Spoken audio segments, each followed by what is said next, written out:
네가 간다고 암이 났냐? 오늘 대목인 거 몰라? 돈 벌어야지 제정신이야? 당장 가게 문 열어.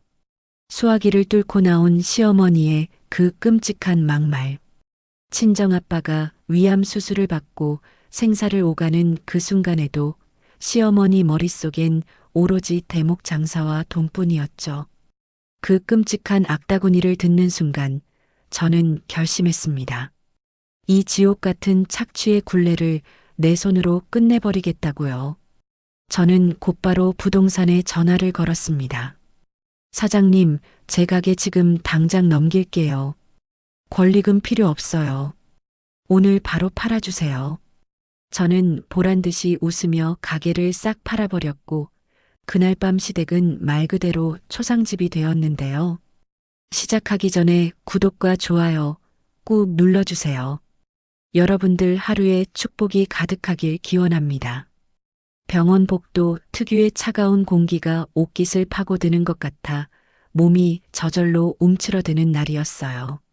저는 수술 중 붉은 램프에서 잠시도 눈을 뗄 수가 없었습니다. 위암 판정을 받고 차가운 수술대에 누워 계신 아빠를 생각하니 가슴 한구석이 꽉 막힌 듯 답답해져서 애꿎은 손톱 거스러미만 뜯어내며 피를 보고 있었네요. 불안한 마음에 입술을 잘근잘근 씹다 보니 문득 남편이라는 사람을 처음 만났던 3년 전의 그날이 주마등처럼 스치고 지나갔어요. 그때 저는 동네에서 줄을 서지 않으면 맛조차 볼 수 없다는 대박 맛집의 젊은 사장으로 꽤나 유명세를 떨치고 있었죠.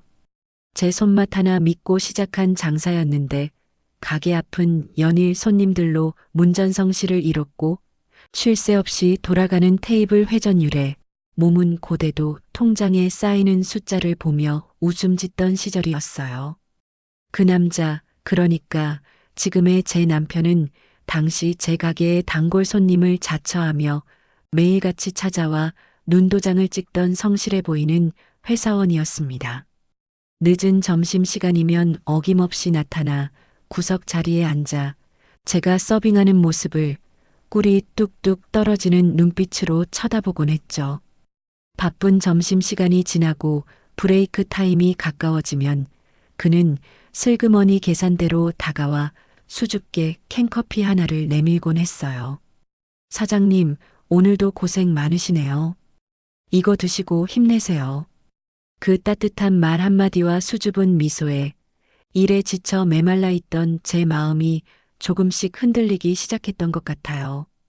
그러던 어느 비 오는 날 마감을 하고 셔터를 내리는데 우산도 없이 비를 맞으며 서 있는 그를 발견했죠. 놀란 제가 우산을 씌워주려 다가가자 그는 제 손을 덥석 잡으며 빗물인지 눈물인지 범벅이 된 얼굴로 진지하게 고백을 해왔어요. 신영아, 너 돈 보고 이러는 거 아니야. 일에 치여서 고생하는 여자 김신영을 내가 지켜주고 싶어서 그래. 내 진심 좀 알아주라. 그때는 그 눈빛이 제 가게의 테이블 회전율과 일 매출을 꼼꼼히 계산한 뒤 나온 철저한 연기인 줄은 꿈에도 모르고 바보같이 덜컥 마음을 열어버리고 말았네요. 일찍부터 타지 생활을 하느라 외로움에 사무쳤던 저는 저를 지켜주겠다는 그 듬직한 말 한마디에 완전히 넘어가 버렸던 거예요. 상견례 자리에서도 시어머니는 제 두 손을 꼭 잡고 눈시울을 붉히시며 말씀하셨어요. 어휴, 어린 나이에 고생 많이 했지? 이제 나를 친정엄마라고 생각하고 편하게 대해라. 딸 같은 며느리가 생겨서 내가 꿈만 같다 얘. 화려하지는 않지만 정갈한 한정식 집에서 시어머니는 제 밥그릇에 반찬을 올려주며 친딸처럼 챙겨주셨죠. 그 따뜻해 보이는 미소 뒤에 얼마나 시커먼 속내가 숨겨져 있는지 그때는 짐작조차 할 수 없었기에 저는 그들의 가식적인 가족애에 속아 덜컥 결혼을 결심하고 식장으로 들어갔어요. 하지만 성실한 회사원인 줄 알았던 남편은 결혼식이 끝나자마자 기다렸다는 듯 본색을 드러내기 시작했습니다. 신혼여행에서 돌아오자마자 멀쩡히 다니던 회사를 그만두더니 소파에 비스듬히 누워 텔레비전 채널만 돌려대며 뻔뻔하게 말하더라고요. 이제 사장 남편으로서 외조 좀 해보려고. 회사 다니면서 쥐꼬리만한 월급 받아봤자 당신 가게 매출 하루치도 안 되잖아.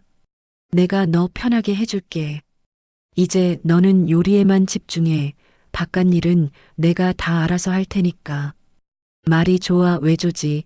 가게에는 코빼기도 비치지 않으면서 남편은 백화점으로 달려가 제일 비싼 골프채 세트를 할부로 긁어왔죠. 사업하는 남편이 골프 정도는 쳐야 인맥이 생기지. 이게 다 널 위한 투자야. 그렇게 말하며 아침 일찍 골프복을 빼입고 필드로 나돌아다니는 꼴을 보고 있자니 속이 터질 것 같았지만 신혼 초부터 큰 소리 내기 싫어 꾹꾹 눌러 참았습니다. 남편이 셔터맨 노릇을 하며 한량처럼 지내는 동안 시어머니의 본색도 서서히 드러나기 시작했죠. 며느리가 돈방석에 앉았는데 시어머니는 덕보는 게 하나도 없다며 동네방네 떠들고 다니시더니 어느 날은 밥상머리에서 대놓고 숟가락을 탁 내려놓으며 때를 쓰시더라고요. 아휴, 내 친구 옥분이 알지? 걔는 사장님 소리 들으면서 떵떵거리며 사는데 나는 이게 뭐니? 내 소원이 죽기 전에 사장님 소리 한번 들어보는 거다. 너 돈도 잘 버는데 2호점 하나만 차려다오. 저는 황당해서 젓가락질을 멈췄지만 옆에서 밥을 먹던 남편까지 입안에 음식물을 가득 넣은 채 거들기 시작했어요. 맞아. 엄마 소원이라는데 그것도 못 해주냐? 우리 가게 2호점 내드리고 효도하는 셈 치자. 엄마가 가게 맡아서 하면 인건비도 굳고 좋잖아. 그래. 내가 내 가게처럼 얼마나 알뜰살뜰하게 운영하겠니? 남한테 맡기는 것보다 100배 낫지. 두 모자가 쌍으로 저를 달달 볶아대는 통에 결국 저는 제 노하우와 피땀 흘려 모은 자본을 탈탈 털어 2호점을 내드리고 말았어요. 시어머니 신용이 좋지 않아 명의는 제 앞으로 해두었지만 가게 운영은 전적으로 시어머니께 맡기고 수익금도 챙겨드리기로 약속했죠. 인테리어부터 직원 채용까지 제 손을 거치지 않은 것이 없었어요. 하지만 오픈 첫날부터 시어머니는 카운터 의자에 떡하니 앉아 돈 세는 재미에만 빠져 계셨습니다. 어이, 거기 주방. 국물이 왜 이렇게 짜? 그리고 홀 서빙은 왜 이렇게 굼떠? 손님 들어오면 바로바로 물부터 갖다 드려야지. 교육을 어떻게 받은 거야? 본인은 손가락 하나 까딱하지 않으면서 주방 이모들에게는 되도 않는 훈수를 두고 갓 20살 된 홀 알바생들에게는 반말과 갑질을 일삼으니 직원들이 견뎌낼 재간이 있었겠어요? 며칠을 못 버티고 직원들이 줄줄이 그만두자 시어머니는 요즘 것들은 끈기가 없다며 혀를 차시더니 급기야 1호점에서 일하고 있는 저에게 전화를 걸어 닥달을 하셨죠. 예, 가게 꼴이 말이 아니다. 알바생이 갑자기 안 나온다네. 네가 와서 좀 봐라. 내가 사장인데 설거지까지 해야겠니? 난 허리 아파서 못한다. 결국 저는 점심에는 1호점을 지키고 저녁에는 2호점으로 달려가 설거지와 마감을 치느라 하루 18시간씩 일하는 몸종 신세가 되어버렸어요. 1호점 점심 장사를 마치고 헐레벌떡 2호점으로 넘어가면 시어머니는 친구들을 불러다 놓고 가게 한가운데 테이블을 차지하고 앉아 계셨죠. 어머, 우리 며느리 왔구나.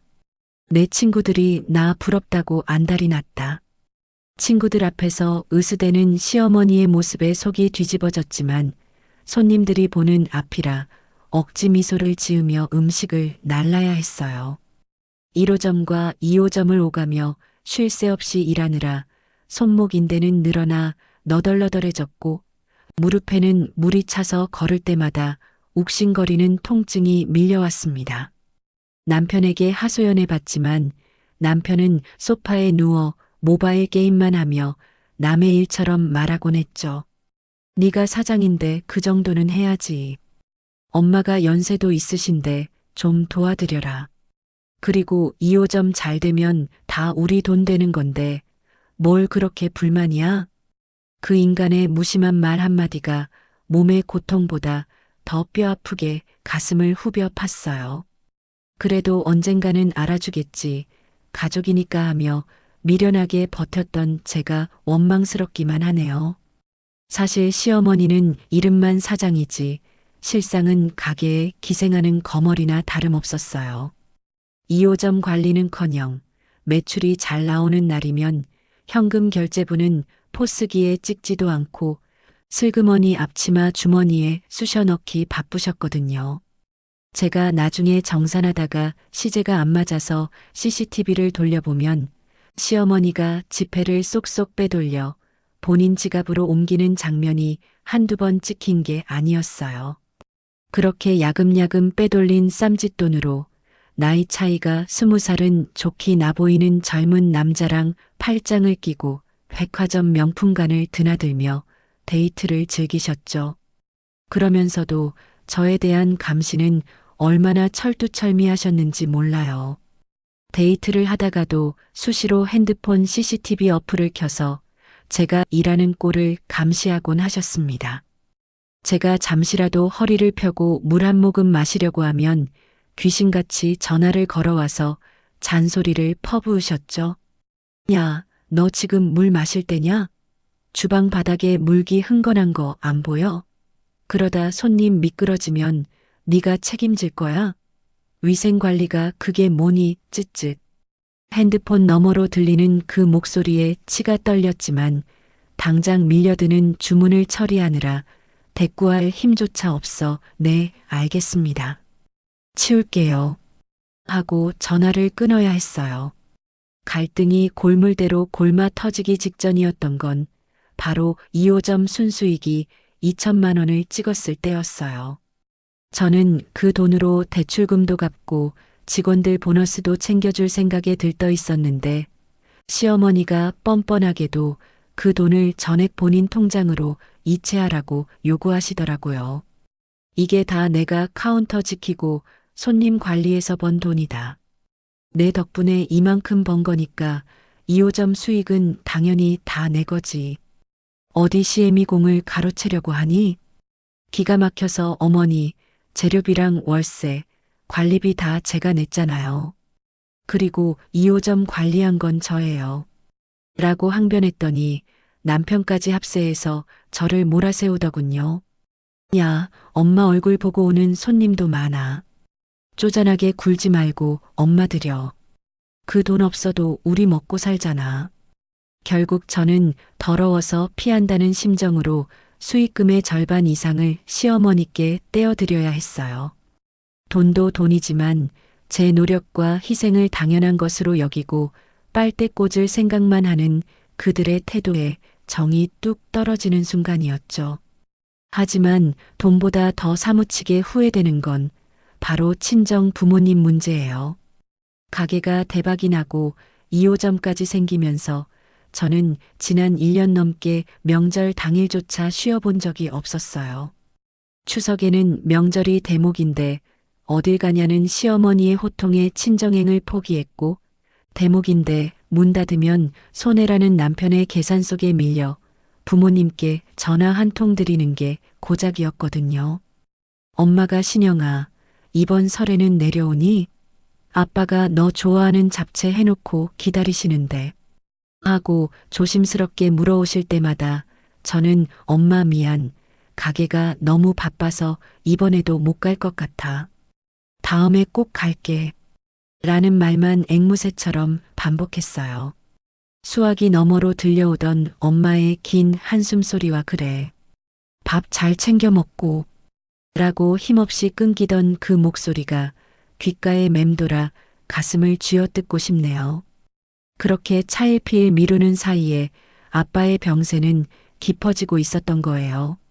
얼마 전 엄마에게서 울음 섞인 목소리로 아빠가 위암 판정을 받았다는 전화를 받았을 때도 저는 당장 달려가지 못했어요. 하필이면 그때가 점심 피크 타임이라 가게 안이 손님들로 아수라장 같았거든요. 엄마, 나 지금 손님이 너무 많아서 당장 못 가. 저녁 장사 끝나고 밤에 갈게. 그 말을 내뱉으면서 제가 얼마나 쓰레기 같았는지 몰라요. 아빠는 암이라는데 생사가 오가는 판국인데 고작 돈 몇 푼 더 벌겠다고 부모님 곁을 지키지 못하는 제 자신이 너무나 혐오스러웠어요. 그날 밤늦게 병원에 도착했을 때 링거를 꽂고 야윈 얼굴로 잠든 아빠를 보며 저는 입을 틀어막고 소리 없는 오열을 토해냈죠. 돈이 뭐라고, 이깟 가게가 뭐라고 아빠가 이렇게 될 때까지 모르고 살았을까. 뼈에 사무치는 후회와 죄책감이 밀려왔고 그때 다짐했어요. 아빠 수술 날만큼은 무슨 일이 있어도 가게 문을 닫고 곁을 지키겠다고요. 시어머니가 지랄을 하든 남편이 난리를 치든 상관없었어요. 제 인생에서 가장 소중한 건 돈이 아니라 가족, 진짜 내 가족인 부모님이라는 걸 너무 늦게 깨달았으니까요. 수술실 앞 복도의 차가운 공기 속에서 문득 어젯밤 일이 떠올랐어요. 마감을 앞둔 가게 안 지칠 대로 지친 직원들을 한자리에 모아놓고 저는 준비해둔 흰 봉투들을 하나씩 꺼내 쥐어주었거든요. 자, 이거 다들 받아. 내일은 우리 가게 무조건 쉰다. 직원들은 영문을 몰라 어리둥절한 표정으로 저를 바라봤고 개중에는 봉투를 열어보고 깜짝 놀라 눈이 휘둥그레지는 친구도 있었어요. 그 안에는 제가 빳빳한 현금으로 준비한 10만 원과 짧은 손편지가 들어 있었거든요. 사장님, 이게 뭐예요? 내일 진짜 쉬어요? 시어머니가 난리 치실 텐데. 오래 일한 매니저가 걱정스러운 눈빛으로 물었지만 저는 애써 밝게 웃으며 매니저의 어깨를 토닥여 주었죠. 괜찮아. 내일은 우리 아빠 수술 날이잖아. 나도 딸 노릇 좀 해야지. 그리고 너희들도 그동안 나 때문에 고생 많았는데 내일 하루는 아무 생각 말고 푹 쉬어. 맛있는 것도 사 먹고 늦잠도 자고. 그리고 시간 되면 우리 아빠 수술 잘 되게 기도 한 번씩만 해줘라. 제 말에 직원들은 울먹이며 사장님, 아버님 꼭 쾌차하실 거예요. 저희가 진짜 열심히 기도할게요라며 제 손을 잡아주었어요. 그 따뜻한 온기에 미소 짓는 그때 적막한 병원 복도의 정적을 깨고 제 핸드폰이 요란하게 울리기 시작했어요. 액정에 뜬 시어머니라는 네 글자를 보는 순간 불길한 예감이 등골을 서늘하게 훑고 지나갔지만 혹시나 급한 일일까 싶어 떨리는 손으로 통화 버튼을 눌러 귀에 가져다 댔죠. 야, 오늘 빨간 날 대목인데 2호점 문이 왜 닫혀 있어? 너 지금 제정신이니? 수화기 너머로 고막을 찢을 듯한 시어머니의 악다구니가 들려왔어요. 평소 같았으면 죄송하다며 굽신거렸겠지만 지금은 아빠가 수술실에 계신 상황이잖아요. 저는 최대한 감정을 억누르고 떨리는 목소리로 차분하게 설명하려고 노력했습니다. 어머니, 제가 어제 말씀드렸잖아요. 오늘 저희 친정아빠 수술 날이라서 가게 쉰다고요. 직원들도 그동안 쉼없이 일해서 하루 휴가 줬어요. 오늘만큼은 이해해 주세요. 하지만 제 말이 끝나기가 무섭게 시어머니는 더 큰 목소리로 막말을 퍼붓기 시작하셨어요. 뭐? 수술? 네가 간다고 암이 낫냐? 의사가 수술하지 네가 하니? 돈 벌어야지 지금 한가하게 병원 타령이야? 당장 와서 문 안 열어? 병원 복도에 쩌렁쩌렁 울리는 그 목소리에 주변 사람들의 시선이 저에게 꽂히는 게 느껴져 얼굴이 화끈거렸지만 그보다 더 참을 수 없는 분노가 치밀어 올랐어요. 아빠는 차가운 수술대 위에서 생사를 오가고 있는데 고작 하루 매출 때문에 며느리를 짐승 부리듯 하는 시어머니의 태도에 그동안 꾹꾹 눌러왔던 서름과 인내가 한꺼번에 바닥을 드러내는 것만 같았거든요.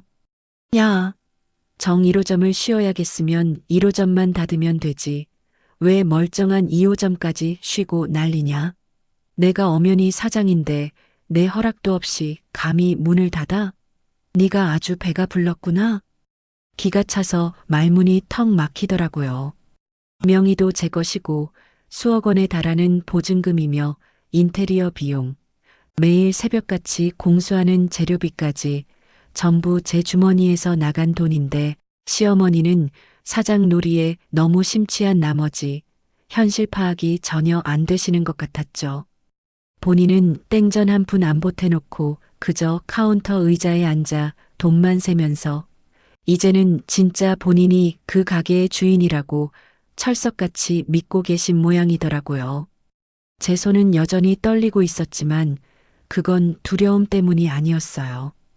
그동안 참아왔던 분노가, 억울함이, 그리고 더 이상은 이렇게 살 수 없다는 도끼가 온몸의 혈관을 타고 맹렬하게 솟구쳐 올랐기 때문이었죠. 내가 대체 뭘 위해 이렇게 살았지? 저런 인간들 배 불려주려고? 정작 내 아빠는 죽어가는데 그들이 앗아간 건 단순히 돈이 아니었어요. 다시는 돌아오지 않을 내 젊음, 내 시간, 그리고 사랑하는 가족과 함께 보낼 수 있었던 소중한 추억들까지 전부 도둑질 당했다는 생각이 들자 뜨거운 눈물 대신 차가운 분노가 심장 깊은 곳에서부터 솟구쳐 올랐어요. 저는 심호흡을 한번 크게 내쉬고는 최대한 차갑게 가라앉은 목소리로 입을 열었습니다. 어머니, 잠시만요. 다시 전화드릴게요. 시어머니가 뭐라고 더 소리를 지르려는 찰나 저는 가차없이 통화 종료 버튼을 눌러버렸어요.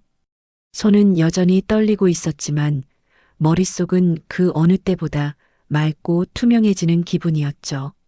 저는 망설임 없이 휴대폰 연락처 목록을 뒤져 부동산 김 사장님을 찾아 통화 버튼을 눌렀습니다. 신호음이 두세 번 가기도 전에 사장님의 활기찬 목소리가 들려왔어요. 어이고, 김 사장님, 무슨 일이세요? 가게에 뭐 문제라도 생겼습니까?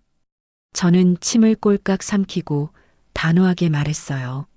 사장님, 저번에 2호점 자리 탐내던 그분 있죠? 아직도 관심 있어 하시나요? 아, 그 삼겹살집 사장님요? 그럼요. 그 자리 탐내는 사람이 한둘입니까? 사장님이 안 판다고 딱 잘라 거절해서 아쉬워 죽겠다고 매번 그러시는데 지금 당장 넘길게요. 네, 예. 사장님, 지금 뭐라고? 부동산 사장님은 제 말을 잘못 들은 줄 알고 되물으셨지만 저는 쐐기를 박듯 다시 한번 또박또박 말했어요. 2호점 지금 당장 넘긴다고요.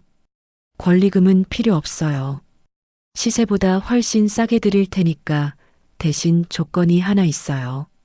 오늘 당장, 아니 지금 즉시 계약금 치르고 잔금까지 오늘 안에 다 입금해서 명의에 넘겨받을 수 있는 조건이에요. 수화기 너머로 사장님이 숨을 들이키는 소리가 들렸어요. 아니 사장님, 그 황금 같은 자리를 묵건리로요? 지금 매출이 얼만데 권리금을 안 받아요? 이게 무슨... 긴 말할 시간 없어요, 사장님. 하실 거예요, 말 거예요? 안 하시면 다른 부동산에 내놓고요. 제 단호한 태도에 사장님은 다급하게 외치셨어요. 아이고, 묵걸리면 땡큐죠. 그분이 웃돈 줘서라도 들어가고 싶어 했는데 지금 바로 오라고 할게요. 도장만 가지고 나오세요. 제가 서류 다 준비해 놓겠습니다. 전화를 끊자마자 문자 알림음이 울렸습니다. 부동산 사장님이 보낸 계약 관련 서류 목록이었죠. 저는 곧바로 인터넷 뱅킹을 켜서 필요한 서류를 발급 신청하고 다시 시어머니에게 전화를 걸었습니다. 신호 연결음이 채 끝나기도 전에 시어머니가 전화를 받아 고래고래 소리를 질렀어요. 야, 너 시어머니 전화를 뚝 끊어? 이게 어디서 배워먹은 버르장머리야. 당장 문 열라고 했지. 저는 그 악다구니를 묵묵히 듣고 있다가 아주 낮고 조용한 목소리로 통보했어요. 어머니, 방금 2호점 팔았어요. 문 열 가게 없어졌으니까 이제 문 안 열어도 되죠? 순간 전화기 너머에서 정적이 흘렀어요. 시어머니는 제 말을 이해하지 못한 듯 잠시 멍해 있다가 이내 떨리는 목소리로 되물으셨죠. 뭐, 지금 뭐라고 했어? 팔아? 가게를? 네, 팔았다고요. 방금 부동산에 넘겼어요. 오늘부로 2호점은 제 가게도 아니고 어머니 가게는 더더욱 아니에요. 그러니까 이제 문 열라고 소리 지르지 마세요. 그제야 상황 파악이 된 시어머니가 비명을 지르며 펄펄 뛰기 시작했어요. 네가 미쳤구나. 네가 돌았어. 내 가게를 누구 맘대로 팔아. 내가 거기 사장인데. 내가 거기 쏟아부은 정성이 얼만데. 정성이요? 어머니가 쏟아부은 건 정성이 아니라 탐욕이겠죠. 그리고 제 돈, 제 명의 가게인데 제가 파는데 왜 어머니가 화를 내세요? 이제 어머니 사장 놀이 끝났어요. 더 이상 바지 사장 노릇도 못해서 어쩌죠? 망할려니. 당장 취소해. 안 그러면 내가 가만 안 둘 거야. 아들한테 다 잃을 거야. 잃으세요. 마음대로 하세요. 어차피 그 사람도 이제 저한테는 남이나 다름없으니까. 저는 미련 없이 전화를 끊어버리고 휴대폰 전원 버튼을 길게 눌러 꺼버리려 했어요. 그런데 문득 그런 생각이 들더라고요. 2호점만 없앤다고 이 지옥이 끝날까?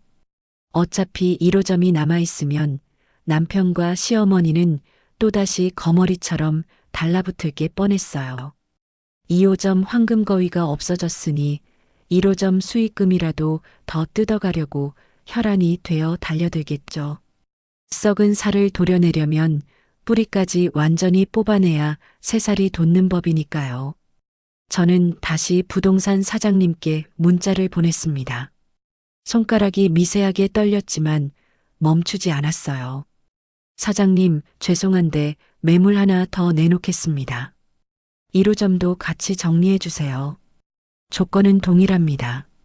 오늘 안에 두 곳 다 현금화해서 끝내고 싶습니다. 문자를 보내자마자 사장님에게서 바로 전화가 걸려왔어요. 사장님, 1호점까지요? 거긴 사장님 인생이잖아요. 1호점은 진짜 알짜배기인데 왜 그래요? 무슨 급전 필요하세요? 사채 썼어요? 부동산 사장님의 목소리에는 진심 어린 걱정이 묻어 있었어요. 그도 그럴 것이 1호점은 제가 바닥부터 시작해서 피눈물 흘려가며 키워낸 제 자식 같은 곳이었으니까요. 벽돌 한 장, 접시 하나, 제 손길이 닿지 않은 곳이 없는 제 청춘 그 자체였으니까요. 하지만 저는 담담하게 대답했습니다. 사장님, 제 인생 이제부터 다시 찾으려고요. 그 가게 붙들고 있다가는 제 진짜 인생을 다 갉아먹힐 것 같아서요. 그냥 다 털어버리고 새로 시작하고 싶어요. 도와주세요. 제 목소리에 담긴 결연함을 느끼셨는지 사장님은 잠시 침묵하시다가 무겁게 입을 여셨어요. 알겠습니다. 김 사장님이 오죽하면 이러실까 싶네요. 제가 어떻게든 오늘 안에 처리해 보겠습니다. 1호점 탐내던 분들 몇몇 더 있으니까 바로 연락 돌릴게요. 전화를 끊고 의자에 깊숙이 몸을 기대었어요. 텅 비어버린 것 같은 허탈함과 동시에 가슴 한구석을 짓누르던 무거운 돌덩이가 사라진 듯한 해방감이 밀려왔습니다. 이제 정말 끝이구나. 아니, 이제야 비로소 시작이구나. 그때였어요. 엘리베이터 문이 딩동하고 열리더니 익숙한 목소리가 병원 복도를 쩌렁쩌렁 울리며 다가왔어요. 어디 있어? 이 망할 년 어디 숨었어? 시어머니였어요. 머리카락은 산발을 하고 눈은 시뻘개져서 도끼 오른 짐승처럼 저를 찾아 두리번거리고 계셨죠. 얼마나 급하게 뛰어왔는지 신발도 짝짝이로 신고 숨을 헐떡이며 병원 로비를 헤집고 다니는 꼴이 가관이었습니다. 저를 발견한 시어머니가 득달같이 달려와 제 멱살을 잡으려 했지만 병원 보안 요원들이 순식간에 앞을 가로막았어요. 여기서 이러시면 안 됩니다. 비켜. 이거 안 나? 전현이 내 가게를 팔아먹었다고. 내 돈 내놓으란 말이야.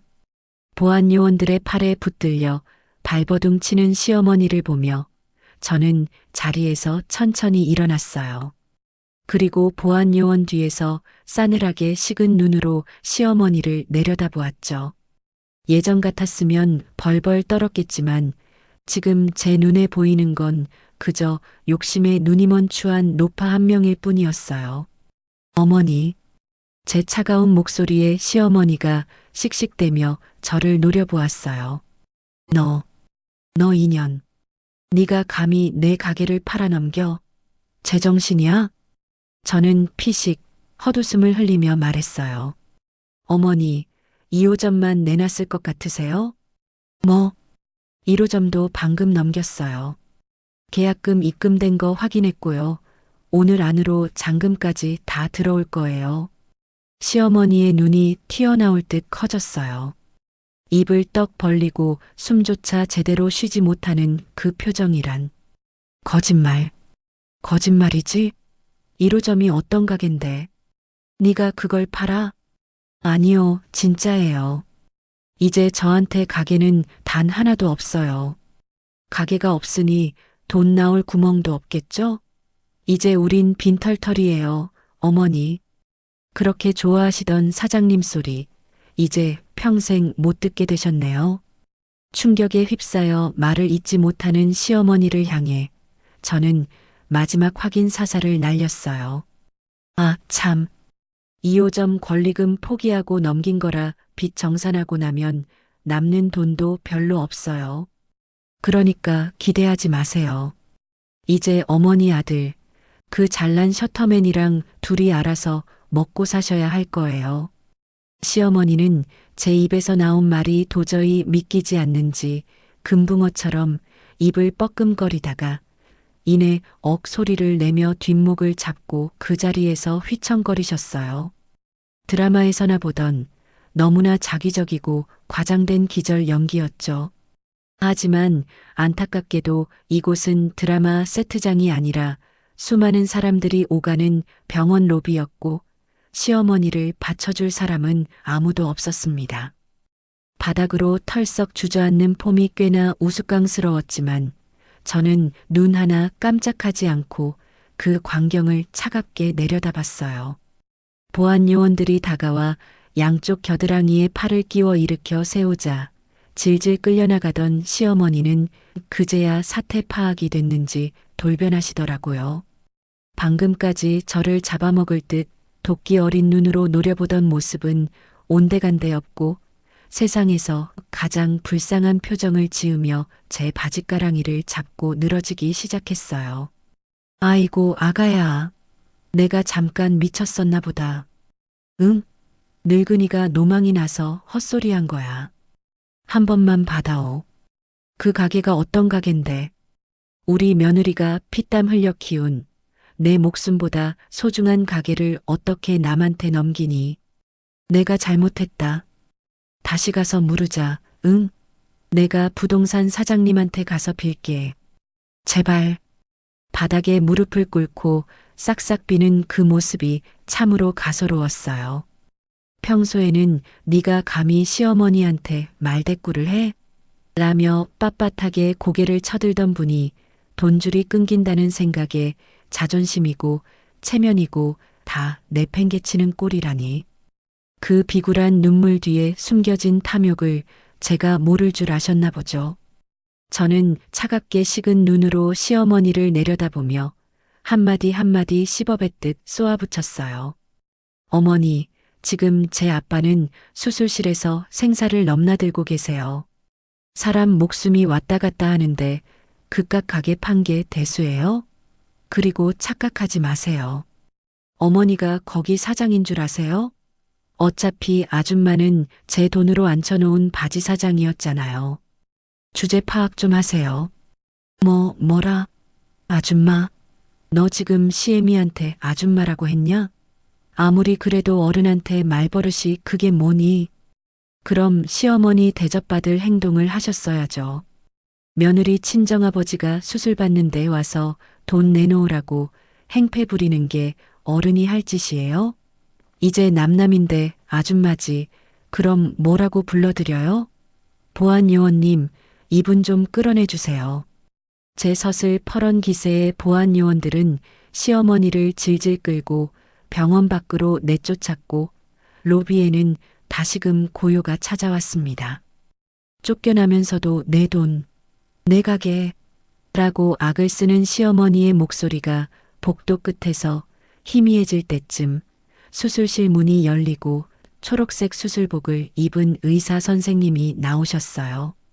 저는 떨리는 가슴을 부여잡고 달려갔죠. 선생님, 저희 아빠는요? 수술은 어떻게 됐나요? 수술 아주 잘 끝났습니다. 다행히 암세포가 생각보다 깊지 않아서 전이 없이 깔끔하게 제거됐어요. 마취 깨고 회복만 잘하시면 금방 일어나실 겁니다. 걱정 많이 하셨죠? 그제야 긴장이 풀리며 다리에 힘이 빠져 주저앉고 말았어요. 마취에서 덜 깬 채 창백한 얼굴로 회복실로 옮겨지는 아빠의 야윈 손을 잡고 저는 하염없이 눈물을 쏟아냈습니다. 거칠고 투박한 아빠의 손등에 제 뜨거운 눈물이 뚝뚝 떨어졌어요. 아빠 미안해. 내가 돈 버느라 미쳐서 너무 늦게 왔지? 미안해. 이제 내가 다 지켜줄게. 아빠, 제발 아프지 마. 나랑 오래오래 살아야지. 그동안 가게 핑계로 찾아오지 못했던 지난 날들이 뼈에 사무치게 후회스러웠지만 이제라도 늦지 않았다는 사실에 감사하며 저는 밤새 아빠 곁을 지켰어요. 그렇게 한바탕 폭풍이 지나가고 저녁이 되었을 때였어요. 병실 밖이 다시 소란스러워지더니 익숙한 골프복 차림의 남자가 씩씩거리며 들이닥쳤습니다. 제 남편, 아니 이제 곧 전 남편이 될 그 인간이었죠. 땀 냄새와 섞인 짙은 향수 냄새가 역하게 코를 찌르더라고요. 그는 아빠가 누워 계신 침대를 힐끗 보더니 걱정하는 신용조차 없이 저를 병실 밖으로 거칠게 끌고 나갔어요. 야, 너 제정신이야? 엄마한테 들었다. 1호점이랑 2호점 다 팔아넘겼다며? 네가 미쳤구나. 2호점은 그렇다 쳐도 1호점은 우리 밥줄인데 그걸 팔아? 당장 가서 계약 취소하고 와. 위약금이 얼마가 들든 상관없으니까 당장 물러. 그의 입에서 나오는 말이라고는 오로지 밥줄, 돈, 가게뿐이었어요. 아빠 수술이 잘 됐는지, 내가 얼마나 힘들었는지 묻는 말은 단 한마디도 없었죠. 그 순간 제 마음속에 남아있던 마지막 미련한 조각마저 바스라져 사라지는 걸 느꼈습니다. 저는 그동안 참아왔던 모든 분노와 경멸을 담아 미리 가방 속에 준비해 두었던 누런 서류 봉투를 꺼내 그의 얼굴에 패대기 쳤어요. 우리 밥줄? 웃기지 마. 그건 내 밥줄이었지. 네 밥줄 아니야. 너랑 네 엄마 내 등골에 빨대 꽂고 쪽쪽 빨아먹던 기생충들이었잖아. 우리라고 묵지 마, 역겨우니까. 봉투에서 쏟아져 나온 이혼 소장들이 하얀 병원 복도 바닥에 흩뿌려졌어요. 남편은 벙찐 얼굴로 종이들을 쳐다보다가 믿을 수 없다는 듯 저를 올려다봤어요. 이게 뭐야? 이혼? 너 진심이야? 고작 가게 문제로 이혼을 해? 우리가 함께한 시간이 얼만데 돈 때문에 이러냐? 고작 가게 문제? 돈 때문에 이러냐고? 너야말로 돈 때문에 나랑 결혼했잖아. 평생 내 손에 물 한 방울 안 묻히게 해주겠다며? 그래놓고 결혼하자마자 회사 때려치우고 셔터맨 노릇하면서 내가 18시간씩 서서 뼈 빠지게 일해서 번 돈으로 골프 치러 다녔지? 네가 사람이니? 양심이 있으면 이혼 도장이나 찍어. 남편은 당황한 기색이 역력했어요. 항상 순종적이고 참기만 하던 제가 이렇게 나올 줄은 꿈에도 몰랐겠죠. 그는 비굴하게 웃으며 제 팔을 잡으려 했어요. 아, 신영아. 너 가게도 없이 이혼녀 돼서 어떻게 살려고 그래? 나니까 너 받아주는 거야. 너 혼자 세상에 나가면 무서워서 못 살아. 다시 생각해. 가게 다시 찾고 없던 일로 하자. 응? 내가 앞으로 잘할게. 끝까지 주제 파악 못하고 가스라이팅이나 하려는 꼴이라니. 저는 그의 손을 벌레 털어내듯 쳐내며 싸늘하게 쏘아붙였어요. 가게 없이 어떻게 사냐고? 걱정 마. 너 같은 혹덩어리 떼어내고 보란 듯이 잘 살 테니까. 내 변호사가 내일 당장 연락할 거야. 위자료 청구 소송이랑 재산 분할 소송도 같이 들어갈 거니까 각오해. 네가 쓴 카드가 내 엄마가 횡령한 돈 10원 한 장까지 다 받아낼 거야. 법원에서 보자. 저는 멍하니 서 있는 남편을 뒤로하고 병실로 돌아와 문을 잠가버렸어요. 밖에서 신영아, 문 좀 열어봐 하고 두드리는 소리가 들렸지만 저는 이어폰을 꽂고 그 소음을 차단해버렸죠. 그리고 핸드폰을 꺼내 며칠 전 받았던 명함 한 장을 찾았어요. 가인푸드 프랜차이즈 사업부 부장 박철민. 사실 며칠 전 1호점에 정장 차림의 신사 한 분이 찾아와 제 음식을 맛보고는 감탄하며 명함을 건네주셨던 적이 있었어요. 사장님, 이 손맛. 이건 그냥 동네 맛집 수준이 아닙니다. 저희랑 손잡고 전국 재패 한번 해보시죠. 프랜차이즈화 하시면 날개 돋친 듯 팔릴 겁니다. 저희 회사가 전폭적으로 지원해 드리겠습니다. 그때는 직원들과의 의리 그리고 2호점을 지키고 있는 시어머니와 남편 생각에 제가 없으면 가게가 안 돌아가서요라며 정중하게 거절했었어요.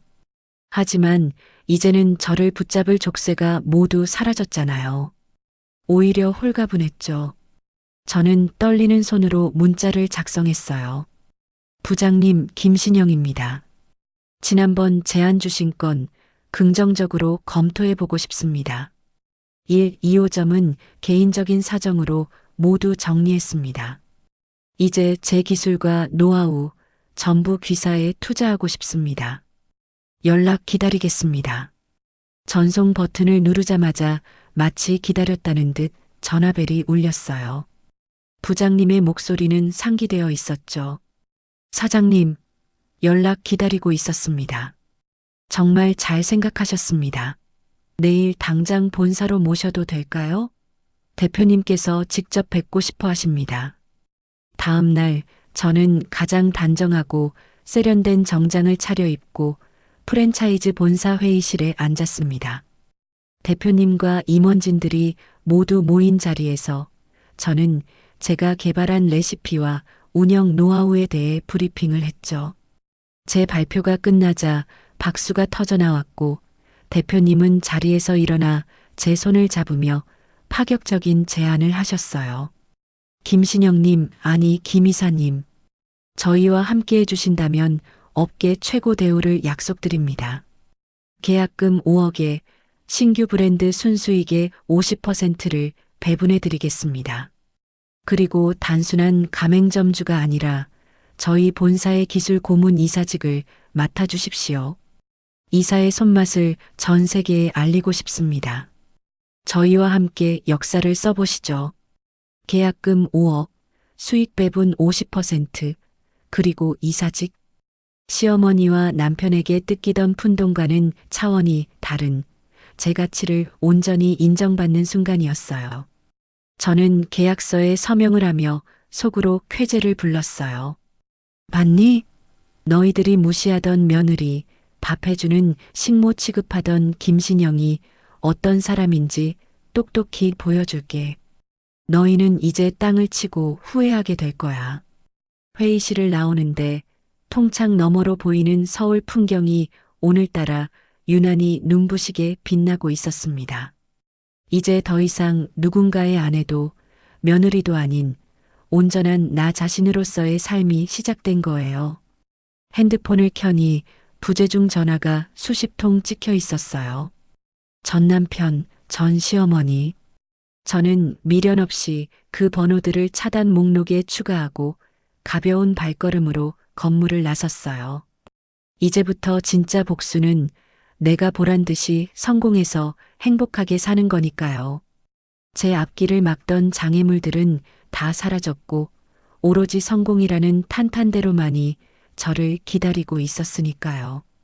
프랜차이즈 본사와 손을 잡고 제 이름을 건 프리미엄 한식 브랜드 신영 진심을 담다를 런칭하던 날이었어요. 서울에서 가장 핫하다는 성수동 한복판에 팝업 스토어를 열었는데 오픈 시간이 되기도 전부터 사람들이 건물을 빙 둘러쌀 정도로 긴 줄을 서 있는 광경을 보고 저는 제 눈을 의심할 수밖에 없었네요. 예전에는 좁은 주방에 갇혀 기름 냄새에 찌든 채 하루를 보냈다면 이제는 세련된 정장을 입고 수많은 취재진과 인플루언서들 앞에서 제 요리 철학을 설명하는 김신영 이사가 되어 있었거든요. 매장은 오픈과 동시에 발 디딜 틈 없이 꽉 찼고 제가 직접 개발한 시그니처 메뉴인 묵은지 갈비찜과 황태 더덕구이를 맛본 손님들은 연신 감탄사를 쏟아냈어요. 와, 이 맛이라야? 사장님 손맛이 진짜 예술이네. 이러니 대기업이 모셔갔지. 기다린 보람이 있다. SNS에는 제 가게 방문 인증샷이 실시간으로 도배되었고 매출은 예상치를 훌쩍 뛰어넘어 본사에서도 역시 김 이사님 안목은 틀리지 않았다며 샴페인을 터뜨릴 정도였죠. 그렇게 제가 승승장구하며 비상하고 있을 때 바닥을 기고 있던 그들에게서 연락이 왔어요. 예상은 했지만 그 내용은 상상을 초월할 정도로 뻔뻔하고 역겨웠습니다. 법원에서 날아온 소장에는 재산분할 청구 소송이라는 글자가 선명하게 박혀 있었는데 그 내용을 읽어내려가던 저는 기가 막혀서 헛웃음이 터지고 말았어요. 청구 취지 1호점의 성장은 남편인 원고의 외조와 시어머니의 정신적 지주 역할이 컸으므로 기여도를 인정하라. 또한 2호점은 피고의 명의였으나 실질적인 운영주는 시어머니였으므로 명의신탁 해지에 따른 부당이득을 반환하라. 남편과 시어머니는 변호사까지 선임해서 말도 안 되는 억지 논리를 펼치고 있었어요. 1호점 매출이 오를 때 남편이 친구들을 데려와 매상을 올려줬으니 기여도가 있다는 둥, 2호점은 시어머니가 사장으로서 직원을 관리했으니 실질적인 소유주라는 둥, 소설을 써도 아주 삼류소설을 써놨더라고요.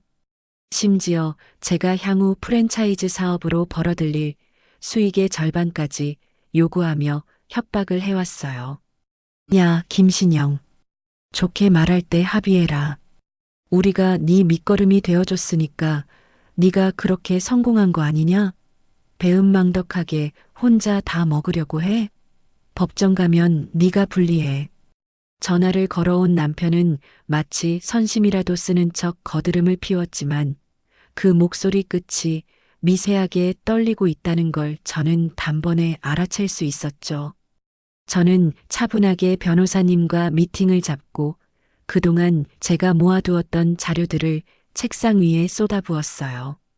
변호사님, 여기 보시면 1호점, 2호점 보증금부터 권리금, 인테리어 비용, 매일 들어가는 식자재 대금까지 전부 제 개인 통장에서 나간 내역입니다. 단 1원도 저 사람들 주머니에서 나온 돈은 없어요. 그리고 이게 결정타가 될 겁니다. 제가 내민 건 남편이 외조를 한답시고 긁어댄 법인카드 사용 내역서였어요. 골프장, 고급 룸살롱, 백화점 명품관, 그리고 시어머니가 젊은 남자와 다니며 긁은 호텔 뷔페 영수증까지 날짜와 시간, 장소가 아주 적나라하게 찍혀 있었죠. 가게가 가장 바빴던 주말 점심시간, 저는 주방에서 불과 씨름하고 있을 때 남편은 골프장에서 홀인원 기념 한턱이라며 수백만 원을 긁었고, 시어머니는 품위 유지비 명목으로 백화점에서 수입 그릇 세트를 사들였더라고요. 이 내역을 보시면 아시겠지만 이 사람들은 기여를 한 게 아니라 횡령을 한 겁니다. 오히려 제가 소송을 걸어야 할 판이죠. 제 자료를 검토하던 프랜차이즈 본사 법무팀 팀장님은 안경을 고쳤으며 서늘한 미소를 지으셨어요. 이사님, 이건 게임 끝났네요. 기여도 주장이 아니라 사기 및 횡령으로 역고소를 진행해도 충분합니다. 저희 본사 차원에서 이사님을 보호해 드릴 테니 걱정 마십시오. 감히 우리 회사 기술 고문 이사님을 건드리다니 본때를 보여줘야죠. 본사의 든든한 지원을 등에 업은 저는 즉시 맞소송을 제기했어요. 그동안 시어머니가 2호점에서 야금야금 빼돌린 월 500만 원 상당의 현금 매출 누락분과 남편이 유흥비로 탕진한 법인카드 대금 전액에 대한 부당이득, 반환 청구 소송이었죠. 법정 공방은 싱겁게 끝났어요. 판사님은 남편 측이 제출한 증거가 빈약하기 짝이 없고 오히려 제 통장 내역과 카드 사용처가 그들의 방탕함을 증명한다며 저희의 손을 들어주셨거든요.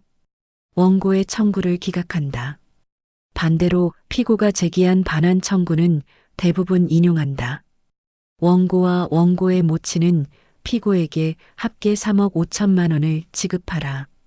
판결봉이 내려쳐지는 순간 법정 방청석에 앉아있던 시어머니는 아이고, 판사님, 이게 무슨 날벼락입니까?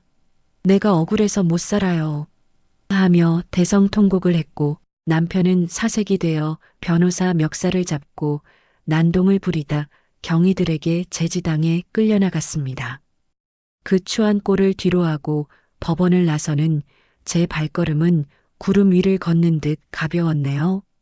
이 사건은 제가 유명 방송 프로그램 서민 갑부에 출연하면서 세간에 알려지게 되었어요.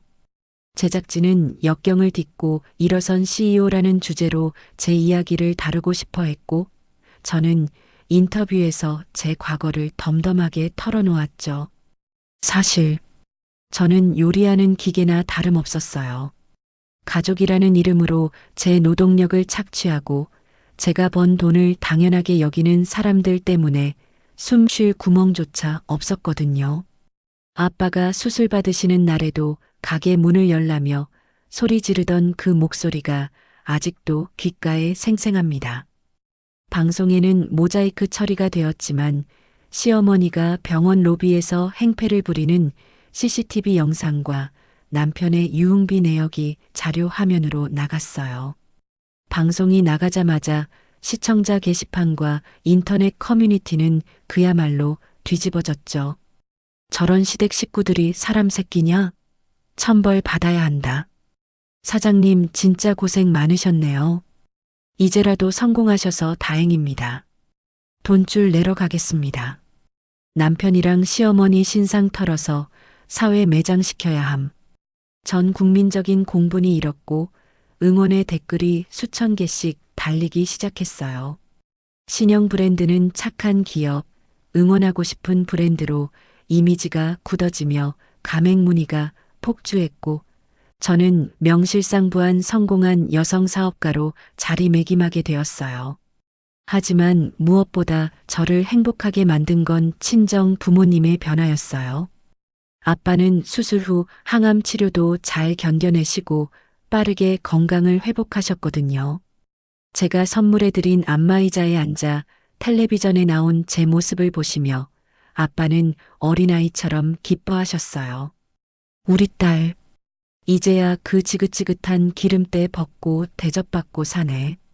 아빠가 그동안 능력이 없어서 우리 딸 고생만 시켰는데 이제 죽어도 여한이 없다. 아빠 그런 소리 하지 마. 나 이제 돈 많이 벌잖아. 아빠랑 엄마랑 나랑 맛있는 거 먹고 좋은 데 다니면서 100년은 더 살아야지. 저는 부모님을 모시고 남해에 있는 최고급 풀빌라 리조트로 여행을 떠났어요. 하룻밤 숙박비가 100만 원이 넘는 곳이었지만 가격 따위는 보지 않고 제일 좋은 방으로 예약했죠. 탁 트인 바다가 내려다 보이는 인피니티 풀에서 부모님과 함께 발을 담그고 샴페인을 마시는데 엄마가 제 손을 꼭 잡으며 눈시울을 붉히시더라고요. 신영아, 엄마는 지금이 꿈만 같다. 네가 시집가서 고생할 때마다 가슴이 미어지는 것 같았는데 우리 딸이 이렇게 훌륭하게 성공해서 엄마 호강도 시켜주고 고맙다 우리 딸. 그날 밤 파도 소리를 자장가 삼아 잠든 부모님의 평온한 얼굴을 보며 저는 다짐했어요. 다시는 그 누구에게도 내 행복을 빼앗기지 않겠다고, 내 가족을 지키기 위해서라면 악마가 되어서라도 싸우겠다고요. 저는 샴페인 잔을 들어 밤하늘의 별을 향해 건배를 했어요. 잘 가세요. 내 인생의 오점들이여.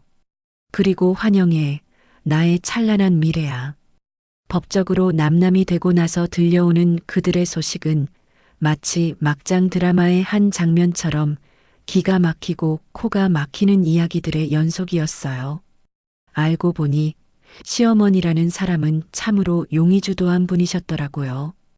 2호점 매출을 빼돌려 장롱 깊숙한 곳에 꼽을 쳐둔 비상금과 남편이 회사를 그만두면서 받았던 퇴직금을 합쳐서 꽤 큰 돈을 쥐고 계셨던 거예요. 그들은 그 돈으로 조용히 반성하며 살아도 모자랄 판에 저에게 복수하겠다는 일념 하나로 다시금 요식업 바닥에 기웃거리기 시작했다고 해요. 김신영이가 하면 나도 한다. 내가 그깟 식당 하나 못 차릴 줄 아냐? 라며 서울 변두리의 상권들을 보러 다녔는데 그 과정에서 그들의 인생을 나락으로 떨어뜨릴 운명의 여자를 만나게 된 거죠. 부동산 중개소에서 우연히 마주쳤다는 그 여자는 머리부터 발끝까지 명품으로 휘감고 다니며 일명 강남 사모님 포스를 풍기는 사람이었다고 해요. 짙은 화장에 화려한 장신구, 그리고 결정적으로 벤츠키를 손가락에 끼고 돌리는 모습에 시어머니와 전남편은 단번에 시선을 빼앗겼을 거예요. 허영심이라면 둘째가라면 서러울 사람들이니까요. 그 여자는 시어머니를 보자마자 마치 오래된 지인을 만난 것처럼 살갑게 다가와서 시어머니가 평생 듣고 싶어 했던 말들만 골라 해주며 환심을 샀다고 해요. 어머, 어머님, 피부가 어쩜 이렇게 고우세요? 귀티가 줄줄 흐르시는데 혹시 재벌가 사모님 아니세요? 제가 사람 보는 눈이 있는데 딱 보니까 고생 한번 안 해보신 손이네요. 시어머니는 그 말에 입이 귀에 걸려서는 며느리한테 당한 서름을 본물 터지듯 쏟아냈겠죠. 그러자 그 여자는 시어머니의 손을 꼭 잡고 공감하는 척 연기를 시작했어요. 어머님 세상에. 그런 천박한 며느리가 어디 있어요? 어머님같이 고상하고 품이 있는 분을 몰라보고 감히 대들다니요. 제가 다 화가 나네요. 그 며느리는 수준이 낮아서 어머님의 그 깊은 기품을 이해 못한 거예요. 이제부터는 제가 어머님 모실게요. 저랑 같이 다니시면 그 며느리 코를 납작하게 해줄 수 있어요. 시어머니는 그 달콤한 말에 넘어가 역시 사람은 수준이 맞아야 대화가 통한다며 그 여자를 친딸보다 더 의지하기 시작했어요. 여자는 시어머니를 데리고 고급 마사지샵을 데려가고 비싼 밥을 사주며 경계심을 완전히 허물어뜨렸죠. 그 여자의 마수는 시어머니에게서 그치지 않고 제 전남편에게까지 뻗쳤어요. 멀쩡하게 생긴 남자가 왜 이혼을 당했는지 모르겠다며 전남편의 자존심을 한껏 세워주는 멘트들로 그를 홀리기 시작했거든요. 오빠, 오빠 같은 진국이 왜 그런 억척스럽고 드센 여자랑 살았어요? 남자는 여자가 하늘처럼 받들고 내조를 잘해야 기가 사는 법인데. 그 여자는 오빠 기를 죽이는 스타일이었네. 오빠는 딱 보니까 사업가 체질이에요. 큰 물에서 놀아야 할 사람인데 그동안 너무 묻혀 살았다. 이제 제가 확실히 내조해 줄게요. 저만 믿으세요. 전 남편은 그 여자의 칭찬에 어깨가 으쓱해져서 본인이 진짜 대단한 사업가라도 된 줄 착각에 빠져버렸어요.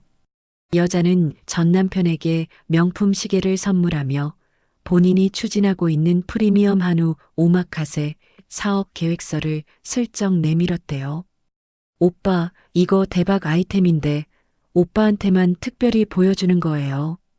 강남 한복판에 건물 하나 통째로 빌려서 하는 건데 수익률이 월 30%는 보장돼요. 저랑 결혼까지 생각하고 있다면 우리 미래를 위해서 같이 투자해 보는 거 어때요? 전 남편은 그 여자가 자신과 결혼까지 생각한다는 말에 눈이 뒤집혀 버렸죠. 시어머니 역시 그래. 저런 참하고 돈 많은 며느리가 들어와야 우리 집안이 산다며 맞장구를 쳤고요. 두 모자는 머리를 맞대고 행복 회로를 돌리기 시작했어요. 엄마, 이거 대박이야. 신영이가 하는 프랜차이즈? 그거랑은 차원이 달라. 우리가 이거 성공시켜서 벤츠 끌고 걔 앞에 나타나면 걔 표정이 볼만하겠다. 그치? 그렇고 말고. 걔가 우리 복을 발로 찼다는 걸 뼈저리게 후회하게 만들어줘야지. 우리 아들이랑 내가 다시 보란 듯이 일어서는 꼴을 보여주마. 결국 그들은 시어머니의 쌈짓돈, 전 남편의 퇴직금, 심지어 살고 있던 집까지 담보로 대출을 받아서 그 여자에게 갖다 바쳤어요. 무려 5억 원에 달하는 거금이었죠. 여자는 돈을 받자마자 이제 건물 계약하러 갈 거니까 며칠만 기다리세요. 곧 회장님, 이사님 소리 듣게 해드릴게요라며 윙크를 날리고 사라졌다고 해요. 하지만 일주일이 지나고 2주일이 지나도 여자는 소식이 없었어요. 전 남편이 전화를 걸어봤지만 수화기 너머로 들려오는 건 없는 번호이오니 다시 확인해 주시기 바랍니다라는 차가운 기계음 뿐이었죠. 불안해진 두 사람이 여자가 알려준 사무실 주소로 찾아갔을 때 그곳은 텅 빈 공실이었고 건물 관리인은 여기 임대 내놓은 지 한 달도 넘었는데 무슨 소리냐며 황당해했어요. 그제야 그들은 깨달았을 거예요. 그 여자가 전문 사기꾼, 일명 꽃뱀이었다는 사실을요. 저를 욕하며 쌓아 올린 그들의 헛된 욕망이 모래성처럼 와르르 무너져 내리는 순간이었죠. 경찰서에 가서 신고를 하고 난리를 쳤지만 이미 그 여자는 돈을 세탁해서 해외로 도주한 뒤였고 잡을 방법이 묘연하다는 절망적인 답변만 돌아왔어요. 사기당한 충격이 채 가시기도 전에 더 끔찍한 현실이 그들을 덮쳤어요. 집을 담보로 투자하는 바람에 집에서 쫓겨날 처지가 되었고 제2금융권에서 끌어다 쓴 고금리 대출 이자가 눈덩이처럼 불어나기 시작한 거예요. 소문에 의하면 빚쟁이들이 집에 들이닥쳐 난동을 피웠다고 해요. 검은 양복을 입은 사내들이 신발 신은 채 방 안으로 들어와 돈 내놔. 안 그러면 장기라도 팔 거야. 라고 소리를 지르며 집안 집기들을 다 때려 부수고 텔레비전이며 냉장고에 빨간 압류 딱지를 덕지덕지 붙였다더라고요. 아이고, 나 죽네. 이 늙은이 죽는 꼴 보고 싶어서 이러냐. 살려주세요. 제발 살려주세요. 평소 내가 사장인데라며 떵떵거리던 시어머니는 빚쟁이의 바짓가랑이를 잡고 바닥을 기며 살려달라고 애원했고 전 남편은 구석에 처박혀 벌벌 떨며 눈물 콧물을 흘렸다고 해요. 동네 사람들이 시끄러워서 다 나와 구경하는 바람에 망신이란 망신은 다 당하고 결국 야반도주하듯 짐을 싸서 찜질방을 전전하는 신세가 되었다는 소식을 전해 들었어요. 그 이야기를 듣는데 묘한 기분이 들었어요. 통쾌하다기보다는 사람이 욕심을 부리면 저렇게까지 추해질 수 있구나 하는 씁쓸함이 더 컸죠. 하지만 제가 그들에게 베풀 동정심 따위는 남아있지 않았습니다. 그들은 제 아빠가 수술받던 날 병원에서 돈 타령을 하며 행패를 부렸던 사람들이니까요. 그렇게 며칠이 지난 어느 날 밤이었어요. 자정이 넘은 늦은 시각, 프랜차이즈 신메뉴 개발을 위해 레시피를 정리하고 있는데 모르는 번호로 전화가 걸려왔어요. 평소 모르는 번호는 잘 받지 않지만 혹시나 거래처 연락일까 싶어 통화 버튼을 눌렀죠. 여보세요? 수화기 너머에서는 한동안 거친 숨소리만 들려오더니 이내 혀가 잔뜩 꼬인 남자의 목소리가 들려왔어요. 여보, 나야. 나 너무 힘들다. 전 남편이었어요. 얼마나 술을 마셨는지 발음이 다 뭉개져서 알아듣기 힘들 정도였지만 그 특유의 찌질하고 징징거리는 말투는 여전하더라고요. 신영아, 내가 잘못했어. 그 여자 다 사기꾼이었어. 우리 엄마랑 나랑 지금 갈 데도 없고 찜질방에서 자는데 쫓겨날 판이야. 너 돈 많잖아. 우리 한 번만 도와주라. 응? 내가 진짜 평생 너 발 닦아주면서 살게. 너밖에 없어. 술주정 섞인 그 애원을 듣는데 구역질이 치밀어 올랐어요. 제가 성공했다는 소식을 듣고 염치도 없이 다시 저에게 기생하려 드는 그 뻔뻔함에 소름이 끼쳤거든요. 예정을 생각해서라도, 아니 인간으로서의 도리로라도 도와달라는 그 말 같지도 않은 소리에 저는 헛웃음조차 나오지 않았어요. 저는 차갑게 식은 목소리로 하지만 또렷하게 대꾸했습니다. 누구세요? 전화 잘못 거셨습니다. 여보, 왜 그래? 나야, 네 남편. 제 남편은 3년 전에 죽었는데요. 그리고 가정 파탄 낸 주제에 어디서 피해자 코스프레를 하세요? 다시는 이 번호로 연락하지 마세요. 스토킹으로 신고해서 콩밥 먹기 싫으면. 저는 더 이상 그의 목소리를 듣고 싶지 않아 가차없이 전화를 끊어버렸어요. 그리고 바로 수신 차단 목록에 그 번호를 추가했죠. 핸드폰을 내려놓고 창밖을 바라보는데 밤하늘에 떠 있는 달이 오늘따라 유난히 밝고 차갑게 느껴졌어요.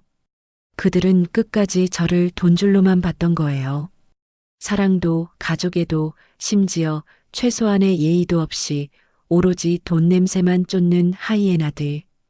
이제 그 하이에나들이 스스로 판 무덤 속에서 영원히 고통받기를 바랄 뿐이었어요. 그게 제가 그들에게 줄 수 있는 마지막 자비이자 가장 확실한 복수였으니까요. 고요하던 프랜차이즈 본사 로비가 순식간에 아수라장이 되었어요. 경비원들의 무전기 소리가 다급하게 오가고 직원들이 웅성거리며 몰려드는 소란 속에 익숙한 목소리가 악을 쓰며 울려 퍼지고 있었거든요. 야, 김신영, 나와. 나랑 얘기 좀 해. 내가 네 남편이었다고. 바로 전 남편이었어요.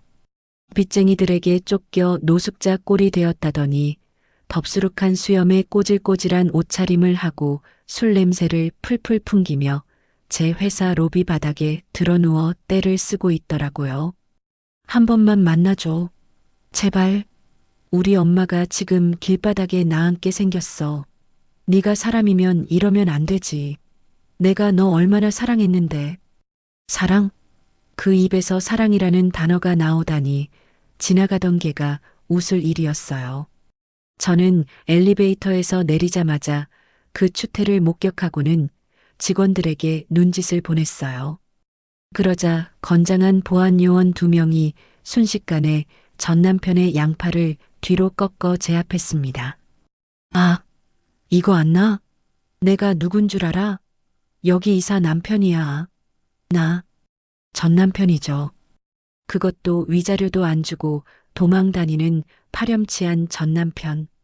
제가 싸늘하게 쏘아붙이며 다가가자 전 남편은 고개를 쳐들고 저를 노려봤어요.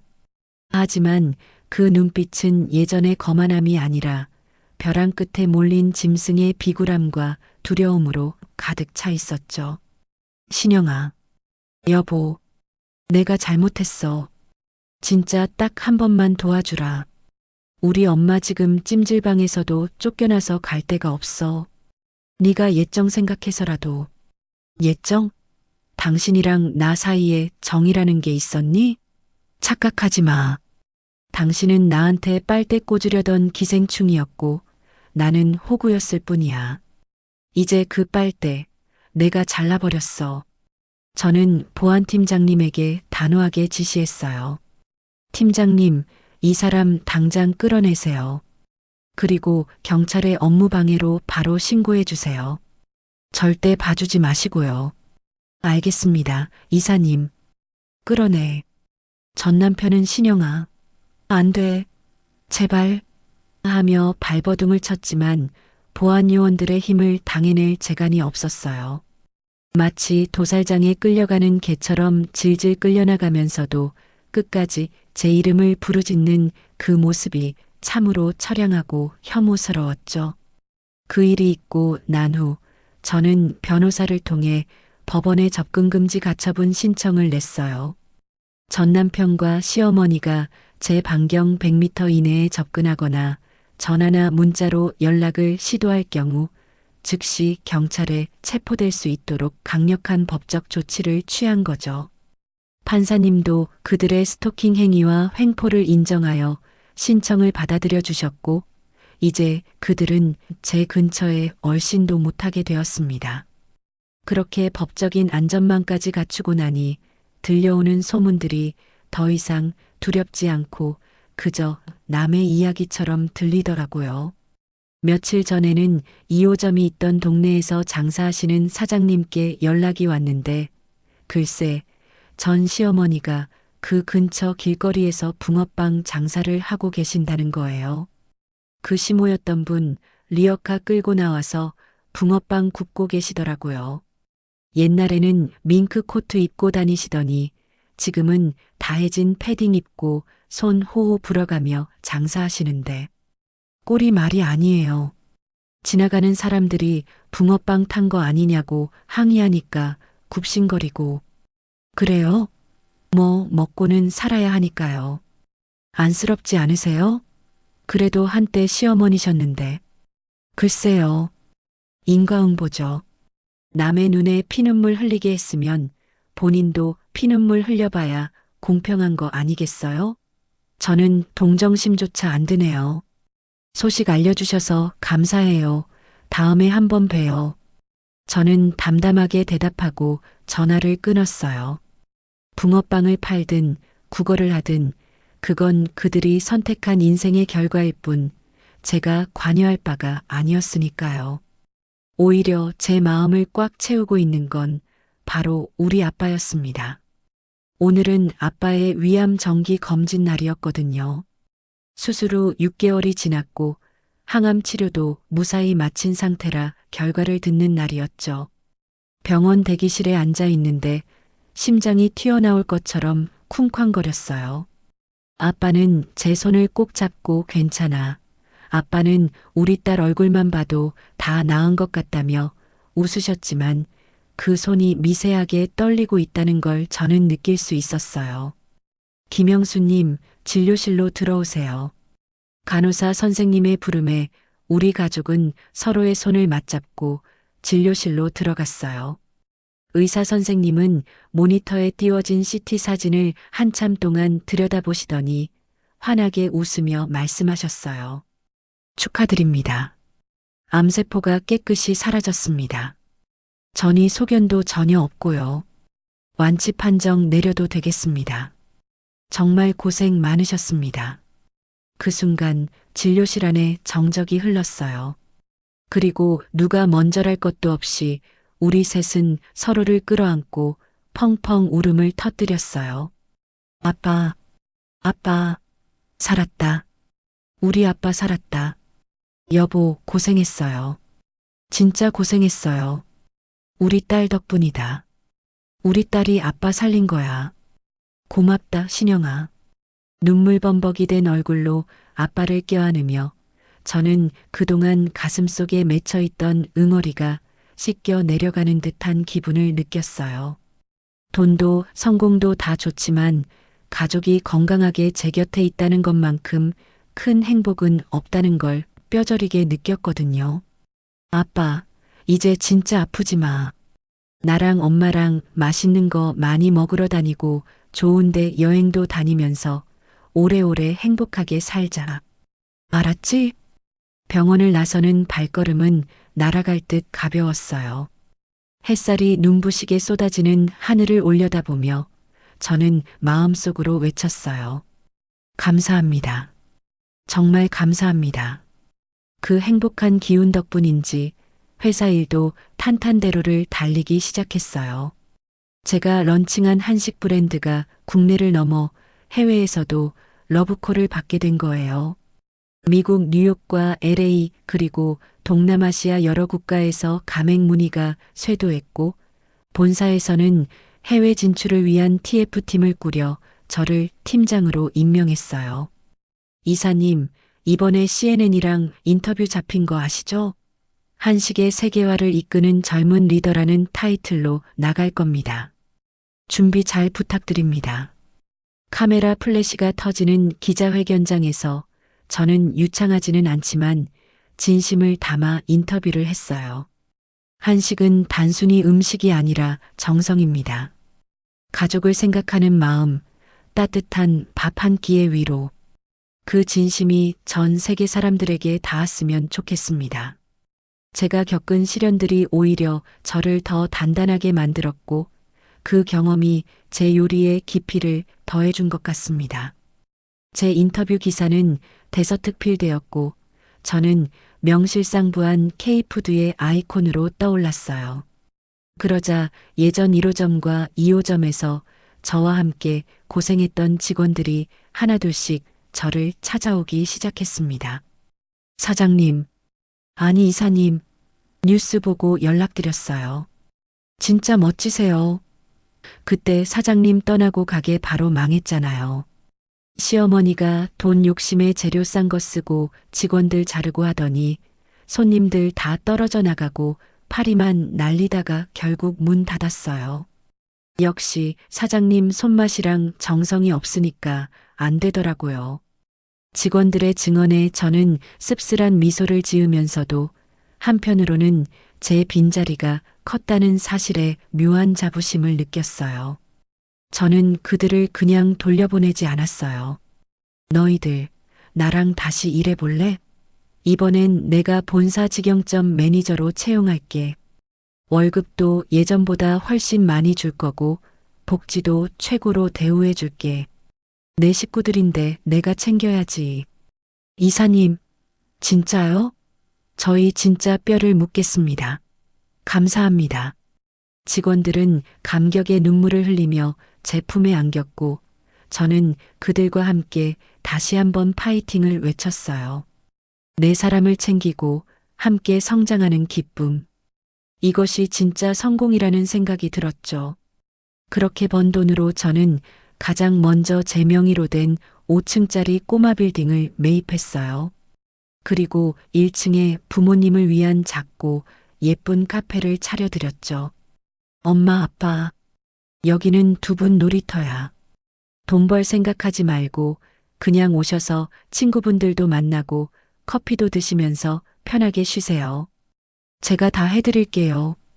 카페 오픈날 화환들 속에 파묻혀 행복해 하시는 부모님의 모습을 보며 저는 세상을 다 가진 듯한 기분을 느꼈어요.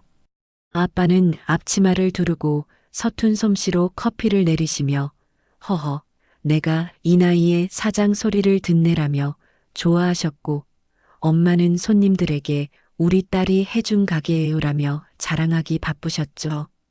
반면 전 남편과 전 시어머니의 소식은 이제 제 귀에 들려오지 않았어요.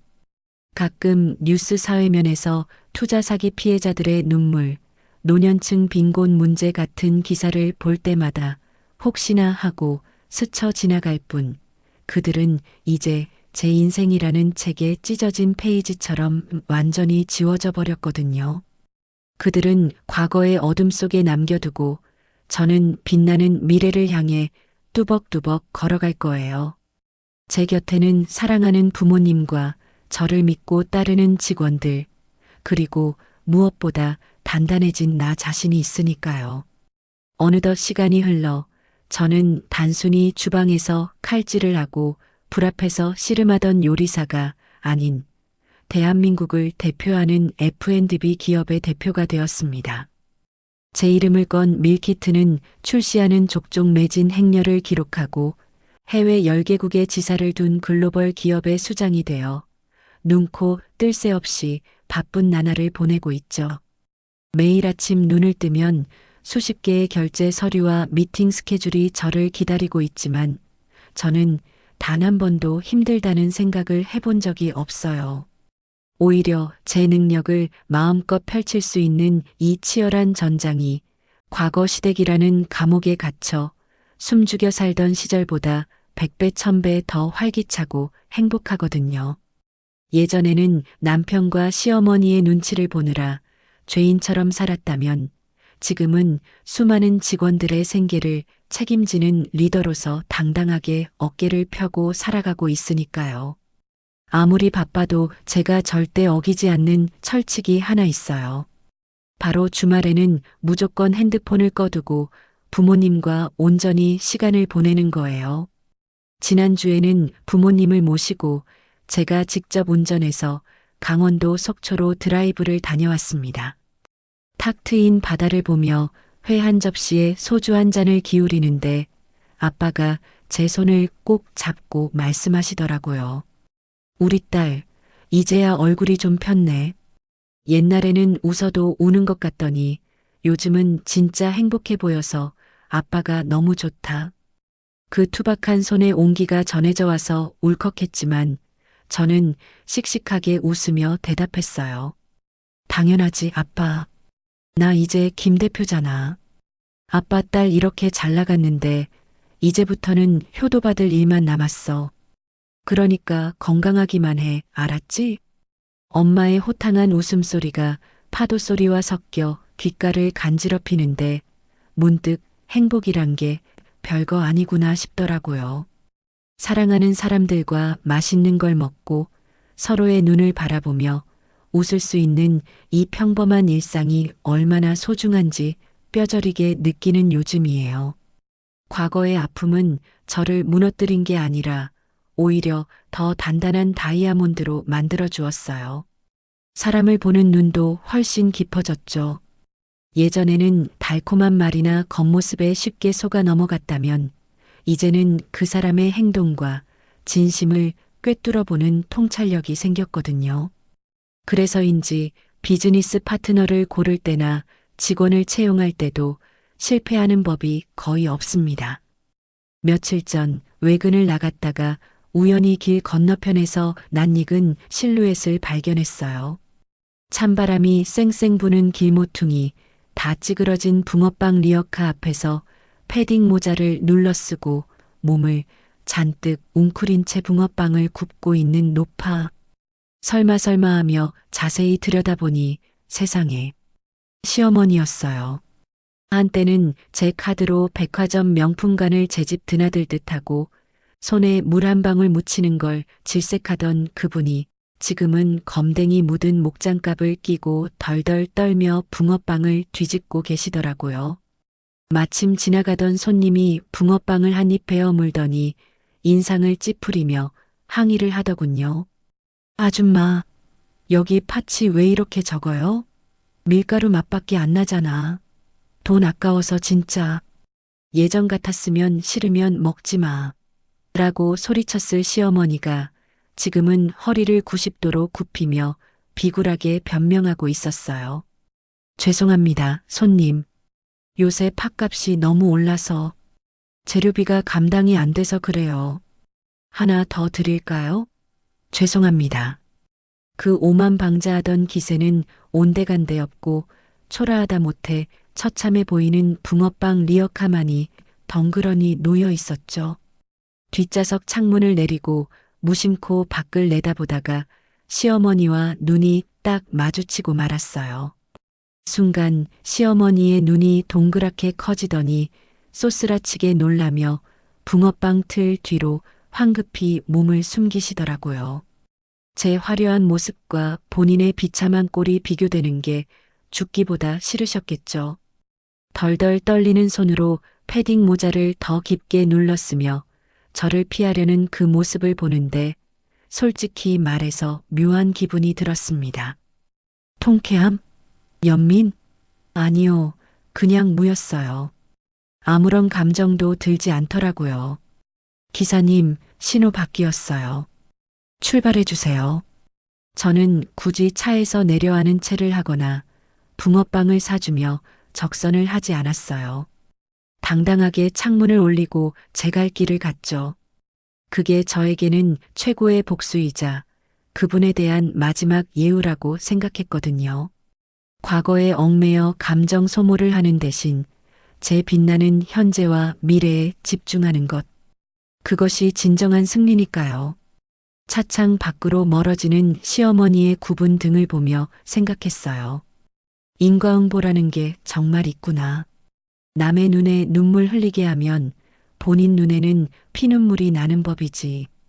제 곁에는 이제 저를 진심으로 존중해주고 아껴주는 새로운 인연들도 생겨나고 있어요.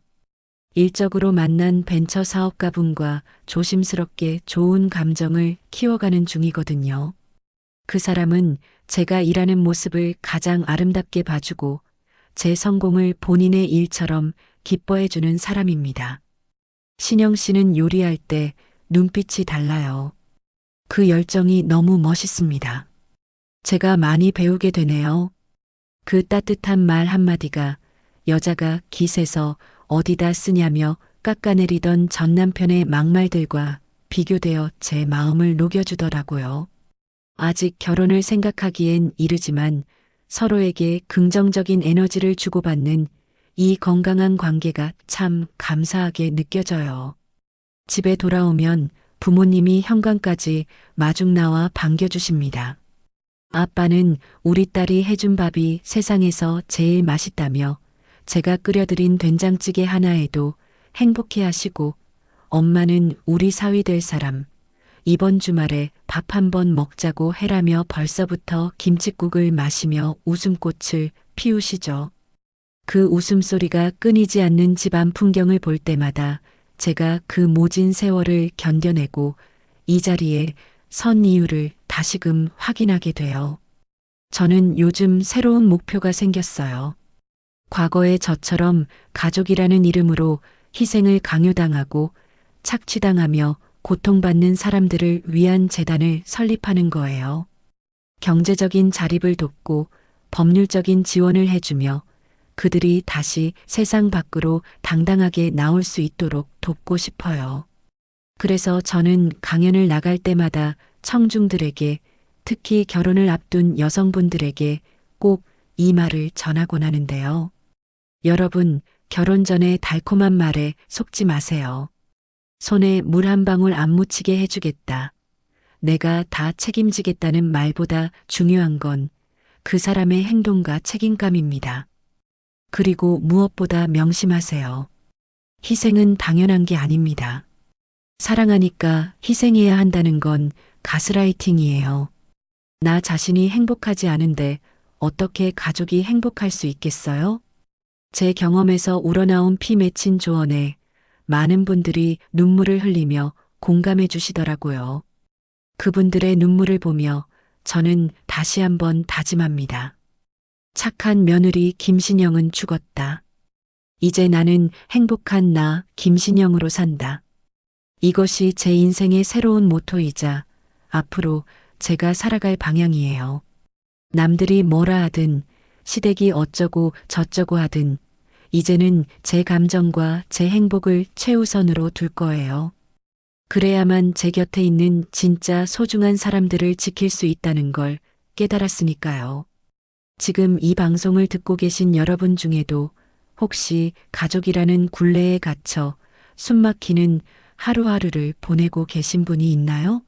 내가 참으면 되겠지, 언젠가는 알아주겠지 하며 속이 문드러져 가는 분들이 있다면 제 이야기가 작은 용기가 되었으면 좋겠어요. 당신의 인생은 당신의 것입니다. 누구도 당신의 희생을 강요할 권리는 없어요. 박차고 나오세요. 그리고 당신만의 행복을 찾으세요. 당신은 충분히 그럴 자격이 있고 세상 그 누구보다 빛나는 존재니까요. 마지막으로 지금 제 옆에서 환하게 웃고 계신 우리 엄마, 아빠, 그리고 하늘에서 보고 계실지 모를 또 다른 나 자신에게 말해주고 싶어요. 고생했어, 신영아. 그리고 정말 잘했어. 이제 우리 꽃길만 걷자. 제 파란만장했던, 하지만 이제는 찬란하게 빛나는 인생 이막의 이야기는 여기서 마침표를 찍습니다. 지금까지 제 긴 이야기를 들어주셔서 감사합니다.